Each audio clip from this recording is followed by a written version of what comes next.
సుమన్ టీవీలో మీ business promotions కోసం ఈ కింది నెంబర్ను సంప్రదించగలరు.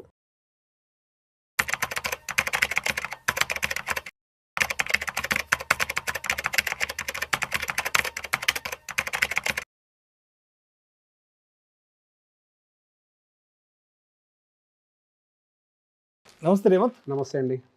రేవంత్, ఇప్పుడు మా నెల్లూరు లాంటి ఒక టౌన్లో భార్యాభర్తలు ఇద్దరు ఉద్యోగం చేస్తూ నెలకి ఒక 55 నుంచి 60,000 సంపాదించే భార్యాభర్తలు ఇద్దరు నెల్లూరు టౌన్లో ఒక 55 నుంచి 60 లక్షల రూపాయలు విలువ చేసే ఒక అపార్ట్మెంట్లో ఫ్లాట్ కొనుక్కోవాలి అంటే దానికి ఏ విధంగా ఫైనాన్షియల్ ప్లానింగ్ చేసుకోవాలి అంటారు? దానికి ఎంత ఈఎంఐ పడుతుంది, ఎన్ని సంవత్సరాల పాటు కట్టాలి, ఈఎంఐ బర్డను పెద్దగా ఎక్కువగా లేకుండా కొంత స్మూత్గా వెళ్ళాలి అంటే దానికి కూడా ఎటువంటి మార్గాలు ఉన్నాయో చెప్పగలరు? నెల్లూరులో 55 నుంచి 60,000 రూపాయలు సంపాదించే భార్యాభర్తలు ఇద్దరూ కలిసి ఒక అపార్ట్మెంట్లో ఫ్లాట్ కొనుక్కోవాలి అంటే దానికి ఎలా ప్లాన్ చేసుకోవాలి? రైట్. సో ఫస్ట్ థింగ్ ఏంటి అని అంటే, ఈ ప్రశ్న ఇంకొంచెం నేను రిఫైన్ చేస్తా. కొనాలంటే అన్నదానికంటే అసలు వచ్చే జీతం 60,000 జీతం ఉండేవాళ్ళు ఏ విధంగా ఇల్లు ఎప్పటికి కొనాలి, ఏ విధానంలో వాళ్ళు ప్లాన్ చేసుకుంటే అటు ఇల్లు సొంతం అవుతుంది, వాళ్ళ జీవిత ఆశయాలు నెరవేరుతాయి. సో బేసిక్గా ఇల్లు అనేది మనకి ఏంటంటే ఒక ఎండ్ గోల్ లాగా పెట్టుకుంటాం.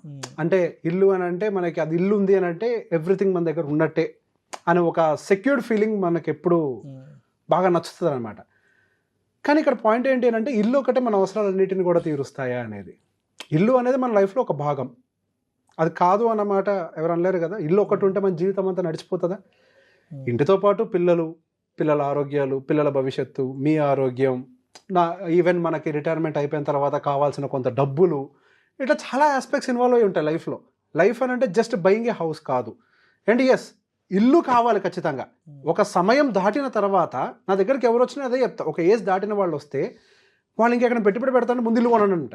బేసిక్ నీడ్ కదా, ఇల్లు ఖచ్చితంగా కొనాలి. కానీ ఎప్పుడు కొనాలి? ఈ మాట మనం వింటుంటాం కదా, రైట్ టైం రైట్ ప్లేస్ అని. ఏదైనా మంచి జరగాలి అని అంటే సరైన సమయంలో చేయాలి, దాన్ని రాంగ్ టైంలో చేయకూడదు. So timing is very important here. So బేసిక్గా ఫస్ట్ వీళ్ళు 60,000 రూపాయల జీతంలోనే వాళ్ళ అవసరాలను తీర్చుకోవాలి. వాళ్ళు రెంట్లు లేదా ఇల్లు కొనుక్కుంటే ఈఎంఐలో కట్టాలి, వాళ్ళ పిల్లల్ని చదివించాలి, వాళ్ళ పిల్లల భవిష్యత్తుని ప్లాన్ చేయాలి, వీళ్ళ భవిష్యత్తుని ప్లాన్ చేయాలి. ఈ 60,000 రూపాయల జీతంలో మనకి ఎంత వద్దనో ఒక 25,000 ఖర్చు అయితే ఈజీగా వస్తుంది నెల్లూరులో. సో మనకి ఒక 30-35,000 రూపాయలు ఎంతో మిగులుతాయని అనుకుందాం.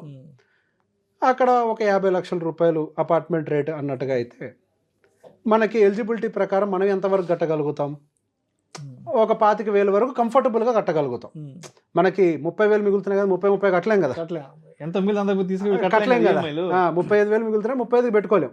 సో 25,000 వరకు కంఫర్టబుల్గా ఈఎంఐ పెట్టుకోగలుగుతాం. సో వర్స్ట్ సినారియోలో 20 లక్షలు డౌన్ పేమెంట్ అయితే చేయాలి. అప్పుడు మనకి 30 లక్షలు లోన్లోకి వెళ్తారు. ఇప్పుడున్న 9% యావరేజ్ ఇంట్రెస్ట్ రేట్ని మనం కంపేర్ చేసి పెట్టుకున్నా మీకు వర్స్ట్ సినారియోలో ఒక 27,000 రూపాయలు 20 సంవత్సరాలకి మీకు ఈఎంఐ వస్తుంది. సో మీకు మొత్తం బోన మిగిలేదు ఎంత అంటే ఒక 8,000 మిగులుతాయి ఒకవేళ ఈఎంఐ పెట్టుకుంటే. ఆ 8,000లో కనుక మీ పిల్లల భవిష్యత్తు కోసం సరిపడా సేవింగ్స్ ఉంటాయనంటే దెర్ ఇస్ నో ప్రాబ్లం. ఇక్కడ ప్రశ్న, మీ పిల్లల భవిష్యత్తు 8,000తో డిసైడ్ చేయగలుగుతామా అనేది. మీ భవిష్యత్తు, మీరు రిటైర్ అవ్వాలనుకుంటున్నారు, మీరు దాంతో మీరు ప్లాన్ చేయగలుగుతారు అనేది పెద్ద ప్రశ్న. మీ లైఫ్ని, మీ పిల్లల లైఫ్ని. ఇక నేను ఒక సింపుల్ థియరీ చెప్తాను. మీ రిటైర్మెంట్ని ప్లాన్ చేసుకోవాలి అని అంటే 30 సంవత్సరాలు మీ జీవితం వర్క్ లైఫ్ అని అనుకుందాం, 30 to 60 లేదా 25 to 55. ఆ తర్వాత 30 ఏళ్ళు బతుకుతాం. ఇక్కడ మన వర్క్ లైఫ్ ఎంత ఉంటుందో అక్కడ మన యాక్టివ్ అంటే రిటైర్మెంట్ లైఫ్ అంత ఉంటుంది. సో ఇప్పుడు మీ ఖర్చు ఎంత ఉందో అంత సేవ్ చేస్తే కదా మీరు ఆ తర్వాత వచ్చే నెలను మీరు ఎఫర్ట్ చేయగలిగేది. మీరు ఏదో ఇంత సేవ్ చేస్తే అప్పుడు మీకు కావాల్సిన ఇంత రిక్వైర్మెంట్ దొరకదు కదా. ఇప్పుడు 25,000 అయితే అప్పుడు మళ్ళీ 25,000 ఇంకో నెలకు సేవ్ చేయాలి, ఇంకో నెల బతకాలి ఆ 60 తర్వాత అంటే 30 కదా. వర్స్ట్ సినారియోలో ఎంతో కొంత సేవ్ చేయాలి కదా. సో ఇక్కడ మిగిలేదు 8,000, అది మీ రిటైర్మెంట్. మళ్ళీ మీ పిల్లల భవిష్యత్తు కూడా ఉంటుంది. సో ఇక్కడ నేనేం చెప్పాలనుకుంటున్నానంటే అన్నింటినీ కలిపి చేద్దాం మనం. ఏదో ఒక్క దాని మీద ఏం పెట్టుకొని కేవలం ఒక ఇల్లే కాకుండా ఇల్లు కొనుక్కుందాం, పిల్లల భవిష్యత్తుని ప్లాన్ చేద్దాం, మీ రిటైర్మెంట్ని కూడా ప్లాన్ చేద్దాం. 3 జరగాలి. ఇప్పుడు మనకు ఒక ఫుల్ మీల్స్ తిన్నట్టుగా ఉండాలి లైఫ్ అని అంటే జస్ట్ ఏదో ఒక పచ్చడి వేసుకొని తినేస్తే ఫుల్ మీల్స్ లాగా ఉంటుందా? లేదు, పోనీ ఒకటే చికెన్ తిన్నారు, ఫుల్ మీల్స్ అయిపోతుందా మీకు? మీకు లైఫ్ ఇంట్రెస్టింగ్గా ఉండాలి అని అంటే అన్ని కలిపి ఉండాలి. కూరలో ఉప్పు తగ్గిన టేస్ట్ బాగోదు, కారం తగ్గిన టేస్ట్ బాగోదు, కొత్తిమీర వేయకపోయిన టేస్ట్ రాదు, రైట్? అన్నీ కలిస్తేనే కదా జీవితం అని అన్నా, ఒక కూర టేస్ట్ అన్నా అన్నీ కలవాలి. Life is mix of every moment. మనం ఒక్క మూమెంట్ కోసం ఫోకస్ చేయకుండా లైఫ్లో అన్ని మూమెంట్స్ మీద ఫోకస్ చేసే ప్రయత్నం చేద్దాం. సో దీన్ని ఏ విధంగా ప్లాన్ చేద్దాం చూద్దాం. ఫస్ట్ పాయింట్, ఎర్లీ ఏజెస్లో ఇల్లు కొనటం వల్ల మంచిదా చెడా, ఈ పాయింట్ ఆలోచిద్దాం. మనకు సహజంగా ఉండేటువంటి ఒక ఆలోచన ఏంటి అని అంటే, ఇప్పుడు ఇల్లు కొంటే మనకి రెంట్ కడుతున్నాం కదా, రెంట్ బదులు ఈఎంఐ కట్టేసి ఇల్లు సొంతం అవుద్ది. ఎప్పటికైనా ఇంటి రేటు పెరుగుతుంది, ఎందుకు ఒట్టికి ఈఎంఐ కట్టాలి? ఓకే, ఇల్లు సొంతం అవుతుంది నిజమే. మీరేమో 20 సంవత్సరాలకి ఈఎంఐ ప్లాన్ చేసుకుంటారు. ఒక అపార్ట్మెంట్ ఎన్ని సంవత్సరాల వరకు పాడు కాకుండా ఉంటుంది? ఒక 30 ఏళ్ళు, అంతే కదా, అంత మించి ఉండదు కదా. ఇప్పుడు మీరు 20 సంవత్సరాలు ఈఎంఐ కట్టి 10 ఏళ్ళు పోగానే పడగట్టేయాలా? మీ జీవితం అయిపోద్ది అక్కడ. ఇప్పుడు మీకు కరెక్ట్గా 60 ఏళ్ళు వచ్చే టైంకి అది పరగొట్టే సిచ్యువేషన్ వచ్చింది అనుకోండి, అప్పుడు ఏం చేస్తారు? మళ్ళీ కట్టాలిగా, దానికి డబ్బులు కావాలి కదా. జీవితంలో ఇల్లు ఒక్కసారి కదా మనం కట్టాల్సిందే, 2-3 సార్లు ప్లాన్ చేయకూడదు కదా. పెళ్లి ఇల్లు ఒకసారి చేసుకోవాలి. అందుకే ఒక సామెత ఉంది, ఇల్లు కట్టి చూడు పెళ్లి చేసి చూడాలి. అదంత ఈజీ పని కాదు. దాన్ని కరెక్ట్గా ప్లాన్ చేయకపోతే పెళ్లి పాడవద్ది, ఇల్లు పాడవద్ది. కరెక్ట్గా ప్లాన్ చేసుకోవాలి 2 ఈవెంట్స్ని కూడా. సో ఈ ఎర్లీ ఏజెస్లో కట్టడం వల్ల 60 ఏళ్ళకి మీరు ఇల్లు కూలగట్టాలి, మళ్ళీ ఎక్కడి నుంచి కడతారు? 20 ఏళ్ళు మీరు ఈఎంఐ కడుతున్నారే, ఇక సేవింగ్స్ ఎక్కడి? మళ్ళీ మధ్యలో పిల్లలకు సంబంధించిన ఈవెంట్స్ కూడా ఉన్నాయి కదా, మీ రిటైర్మెంట్ కూడా డబ్బులు కావాలి కదా. సో బేసిక్గా ఇల్లు అనేది ఈ ఏజ్లో కట్టడం కరెక్ట్ కాదంటారు. 2, మనంతా వలస పక్షుల్లో అంటాం. ఎక్కడో నెల్లూరు నుంచి ఎగురుకుంటూ వచ్చి ఇక్కడ హైదరాబాద్లో ఉద్యోగం మీరు చేస్తున్నారు, ఎక్కడి నుంచో ఖమ్మం నుంచి ఎగురుకుంటూ వచ్చి ఇక్కడ నేను ఉద్యోగం చేస్తున్నారు, ఎక్కడి నుంచో ఆయన గారు ఎగురుకుంటూ వచ్చి ఆయన బాబు ఇక్కడ ఉద్యోగం చేస్తున్నారు. మనంతా వలస పక్షుల్లో అంటాం. ఏ టైంలో ఎక్కడ ఉంటావో తెలియదు. మంచి ఆపర్చునిటీ దొరికింది, వెళ్ళాలి కదా. లైఫ్లో మనం వర్క్ చేసే లైఫ్ పర్టికులర్గా అట్లీస్ట్ పిల్లలు హైయర్ ఎడ్యుకేషన్కి వచ్చేదాకైనా మనం వెళ్ళగలగాలి. ఎంగేజ్లో ఉన్నప్పుడు కష్టపడగలగాలి. సో మనం ఒక చోట ఉండాలి అన్న దాన్ని మైండ్లో పెట్టుకోకుండా ఉండే అవకాశం కూడా లేదు. జీవితం ఎదగాలి కాబట్టి మనం బయటికి వెళ్ళే ప్రయత్నం చేయాలి. మీరు కూడా ఇంతకుముందు మీరు ఒక సామెత చెప్పారు, ఊరు దాటి వెళ్ళినాడే బాగుపడతాడు, రైట్ కదా. ఎందుకు మనం కాలని మనం దానికి కట్టేసుకోవాలి, రైట్? సో ఇప్పుడు లెక్కలతో వద్దాం. మీరు 50 లక్షలు ఇల్లు అన్నారు సార్, దానికి 27,000 రెంట్ అనుకోండి. సంవత్సరానికి వచ్చేసరికి 3,24,000 రూపాయలు ఈఎంఐ కడతాం.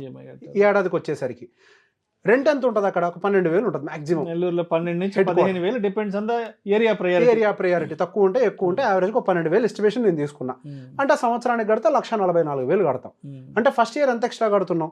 1,80,000 ఎక్స్ట్రా కడుతున్నాం మనం. ఓకే, ఏది ఈఎంఐ వర్సెస్ రెంట్ కంపేర్ చేస్తే రెంట్ చాలా తక్కువ కడుతున్నాం, ఈఎంఐ ఎక్కువ కడుతున్నాం. సో 1,80,000 ఏం చేయొచ్చు మనం? ఇన్వెస్ట్మెంట్. ఎక్సెస్ డబ్బులే కదా, ఈఎంఐ కట్టడానికి ఎట్లా ప్రిపేర్ అయ్యాం కదా మనం. ఆ డబ్బులు తీసుకెళ్ళి ఇన్వెస్ట్ చేస్తే 1,80,000. అపార్ట్మెంట్ వైజ్ 30 ఏళ్ళు కదా, 30 అంటే 29 ఏళ్ళు అనుకుందాం ఫస్ట్ ఇయర్ అయిపోయాక చేస్తే.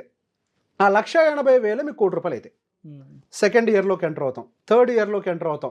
అట్లా డిఫరెన్స్ అమౌంట్ వస్తూనే ఉంటుంది కదా. మనకు ఆ డిఫరెన్స్ అమౌంట్ మొదటి 12 సంవత్సరాలు వచ్చింది. ఓకే, మొదటి 12 సంవత్సరాలు మనకి రెంట్ వల్ల అడ్వాంటేజ్ ఎక్కువ జరుగుతుంది. సో ఇక్కడి నుంచి ఇంకో ఆర్గ్యుమెంట్ వస్తుంది, అరే నెక్స్ట్ నుంచి మాత్రం మనకి ఈఎంఐతో కంపేర్ చేస్తే రెంట్ చీప్ అవుతుంది కదా, మరి ఇప్పుడు ఎక్కువ కట్టట్లేదు రెంటు. అసలు 20 ఏళ్ళకైతే రెంట్ అయిపోద్ది కదా, 20 ఏళ్ళ తర్వాత ఈఎంఐ అయిపోద్ది కదా, 20 ఏళ్ళ తర్వాత రెంట్ కూడా కట్టాలి కదా, ఈ డిస్కషన్ వస్తుంది.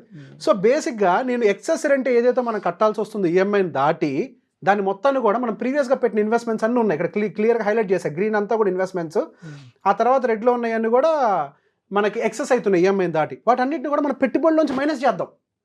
అవి మైనస్ చేస్తే మనం అట్లా కొద్ది కొద్దిగా ఇన్వెస్ట్ చేసిన అమౌంటే వర్స్ట్ సినారియోలో ఒక 4 కోట్ల రూపాయల దాకా వెళ్ళినాయి. ఓకే, మరి ఇక్కడ మనం ఈఎంఐ పేరు మీద ఎంత కట్టాము అని అంటే అప్రాక్సిమేట్గా 59 లక్షలు కట్టాం. 30 లక్షలు లోన్ తీసుకున్నాం, 59 అంటే 60 లక్షల దాకా కట్టాం. రెంట్ ఎంత కట్టామనంటే 57 లక్షల దాకా కట్టాం. ఓకే, ఈఎంఐ అండ్ రెంట్ అటు ఇటుగా సేమ్ వచ్చినాయి. కానీ ఇక్కడ ఇదే, అక్కడ రెంట్ కడుతున్నాం, ఇక్కడ ఈఎంఐ కడుతున్నాం, ఇది సొంతం అవుతుందని. కానీ అసలు గేమ్ ఇక్కడ స్టార్ట్ అవుద్ది. కానీ ఫస్ట్ ఉన్న 20 lakhs మీరు డౌన్ పేమెంట్ కట్టారు చూసారా, మరి దాన్ని ఏం చేస్తారు? 20 lakhs అక్కడ అపార్ట్మెంట్ డౌన్ పేమెంట్ కట్టారు, మరి ఆ డబ్బులు ఇక్కడ ఇన్వెస్ట్ చేయాలి కదా. ఆ డబ్బుల్ని మీరు 20 లక్షలు ఇన్వెస్ట్ చేస్తే అపార్ట్మెంట్కి 30 ఏళ్ళు కంప్లీట్ అయ్యే టైంకి అది మీకు 13 కోట్లు అవుతుంది. అదే అపార్ట్మెంటు 30 సంవత్సరాల వయసు పూర్తయ్యేసరికి 3,85,00,000 అవుతుంది. అంతే. ఇదేమో అక్కడ 20 lakhs ఇంత అవుతుంది, ఇక్కడ ఈఎంఐతో కలిపి ఇంత అవుతుంది. సో బేసిక్గా దాన్ని కూడా క్యాలిక్యులేట్ చేస్తాం, నెట్ ప్రాఫిట్ చూద్దాము మన దగ్గర ఎంత క్యాష్ ఉంటుంది, లైఫ్ని ఎఫోర్డ్ చేయగలుగుతామా అని. సో 3,80,00,000 ఇంటి కాస్ట్, మనకి ఇల్లు పెరిగింది కదా 30 ఏళ్ళకి, దాంట్లో నుంచి డౌన్ పేమెంట్ 20 లక్షలు పెట్టుబడి మైనస్ చేసాం. తర్వాత ఈఎంఐ కట్టాం, దాన్ని మైనస్ చేసాం. సో ఓవరాల్గా చూస్తే తర్వాత మిగిలిన కొంత ఎస్ఐపీలు, మిగిలిన డబ్బులు ఏదో ఎస్ఐపీలు చేసి అన్ని క్యాలిక్యులేట్ చేసినా మన దగ్గర ₹1 కోటి కూడా మిగలట్లే. 30 ఏళ్లకేమో మళ్ళీ ఇల్లు కట్టాలి, దానికి ₹1 కోటి కావాలి. ఈయన దగ్గర ₹1 కోటి కూడా లేవు. మళ్ళీ అదే టైంకి మళ్ళీ మధ్యలో పిల్లల చదువులు, పెళ్ళిళ్ళు ఇవన్నీ వస్తాయి. ఈయనకే ఇంకొకళ్ళ కేసులో ఏం జరిగింది అని అంటే, లేదులే రెంట్కి తీసుకుందాం అనుకున్న వాళ్ళ కేసులో అక్షరాల మనకి ఎంత మిగిలింది అని అంటే, ఫస్ట్ ఇన్వెస్ట్ చేసిన 20 లక్షలు ఏమో 13 కోట్లు అయింది. ఆ తర్వాత ఆయన ఒక మంత్లీ కాంట్రిబ్యూట్ చేసింది 14 కోట్లు అయింది. 4 కోట్లు అయింది. ఈ రెండు కలిపితే పుట్ టుగెదర్ అప్రాక్సిమేట్గా 16-17 కోట్లు ఆయన దగ్గర ఉన్నాయి. ఈ 16-17 కోట్లలో మీరు పెళ్లి చేయొచ్చు, పిల్లల చదువులు చెప్పచ్చు, మీరు రిటైర్ అవ్వచ్చు, నెల్లూరుకి కొంచెం బయటికి వెళ్ళి అవసరమైతే ఇంకో ఇల్లు కొనుక్కోవచ్చు. ఇప్పుడు ఆ 30 సంవత్సరాల ఇంటి వాల్యూ ఎంత? 4 కోట్లేగా ఫైనల్లీ. ఈ 16 కోట్లలో నుంచి 4 కోట్లు ఇల్లు కొనుక్కున్న మీ దగ్గర ఇంకో 12 కోట్లు ఉంటాయిగా. అదే టైంకి అదే 5 ఇల్లు కొనండి, పడగొట్టి మీరే కన్స్ట్రక్ట్ చేయించుకోండి, ఇంకో కోటి పెట్టి 5 కోట్లు అయితే అనుకుంది మొత్తం కలిపి. మీ దగ్గర 17-16 కోట్లు ఉన్నాయి కదా, ఇంకా 10 కోట్లైనా మిగులుతాయి కదా వర్స్ట్ సినారియోలో. అదే 5 ఇల్లు కొనుక్కున్నా, పడగొట్టి కొత్తది కట్టుకోండి మీరే. ఎన్ని డబ్బులు మిగిలినాయి మీ దగ్గర? సో ప్లాన్ చేసుకోండి. ఇప్పుడు ఆ 10 కోట్లలో మళ్ళీ మీ జీవితానికి కావాల్సిన అవసరాలు XYZ ఇవన్నీ ఉన్నాయి కదా, మళ్ళీ పెళ్ళిళ్ళు, పిల్లల చదువులు, XYZ ఇవన్నీ. ఇప్పుడు చెప్పండి, ఇక్కడ ఫుల్ మీల్స్ దొరికిందా దొరకలేదా? అక్కడ కేసులో ఒకటే మంచి కర్రీ, సూపర్ కర్రీ, అది చికెన్ అంటారా, మటన్ అంటారా, పప్పు అంటారా, ఏమని అనుకోండి, మీకు ఏదో సూపర్ కర్రీ అంటే ఒకటే పెద్ద డిష్ దొరికింది ఇంతది. అది తిన్నా కడుపు మండుద్ది కదా. పెరుగు కావాలి, దాంతోపాటు ఇంత పచ్చడి కావాలి, దాంతోపాటు సాంబార్ కావాలి, అప్పడం కావాలి. ఇది full meals, life full meals లాగా ఉండాలి. సో ప్లాన్ చేసుకోండి. ఇల్లు దొరుకుతుంది, ఇల్లు కొనొద్దు అనట్లేదు. నేను ఎప్పుడు చెప్పే ఒకటే మాట, ఇల్లు కొనవసరం లేదు, కొనగలిగే శక్తి ఉంటే చాలు. మనం నిరూపించిన అవసరం లేదు దేనికోసం, మనకి మనం కూడా ప్రూవ్ చేసుకోవడం అవసరం లేదు, మనకు తెలిస్తే చాలు. ఆ సమయం వచ్చినప్పుడు రైట్ టైంలో కొంటే చాలు. Thank you so much. Thank you అండి.